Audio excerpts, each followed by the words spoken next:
დღეს პარასკევია, ამიტომაც ტრადიციულად უნდა გაგაცნოთ მომავალი კვირის მნიშვნელოვანი მოვლენების ანონსი. მომავალ კვირას ინვესტორთა ყურადღების ცენტრში ამერიკის შეერთებული შტატები და ჩინეთი იქნებიან, რადგან მხარეები მოლაპარაკების პროცესს იწყებენ, რომლის კონტურები სავარაუდოდ სწორედ მომდევნო დღეების განმავლობაში გამოიკვეთება. თუკი ამერიკა და ჩინეთი სავაჭრო შეთანხმებას მარტივად მიაღწევენ და ამით ამ ქვეყნებს შორის არსებული სატარიფო ომი დასრულდება, ეს საფონდო ბირჟისთვის უდიდესი ბიძგის მიმცემი ფაქტორი იქნება. ამიტომ ამ მოვლენას ინვესტორები, რა თქმა უნდა, განსაკუთრებით ყურადღებით დააკვირდებიან. ამასთან, მომავალ კვირას მოსალოდნელია რუსეთ-უკრაინის სამშვიდობო მოლაპარაკების პროცესის დაძვრა, რომელიც ბოლო პერიოდში გაყინულია და მსოფლიოს ყურადღების მიღმაც რჩება.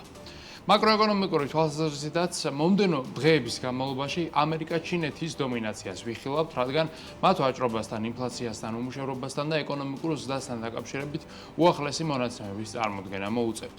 ამასთან, მომავალი კვირა განსაკუთრებით საინტერესო კორპორაციული სექტორისთვის იქნება, რადგან პლანეტის უმსხვილესმა კომპანიებმა თავიანთი ფინანსური შედეგები უნდა წარმოადგინონ. მათ შორის იქნებიან Walmart, Alibaba, Fox, Sony, On Holding, JD.com, Cisco და Copart.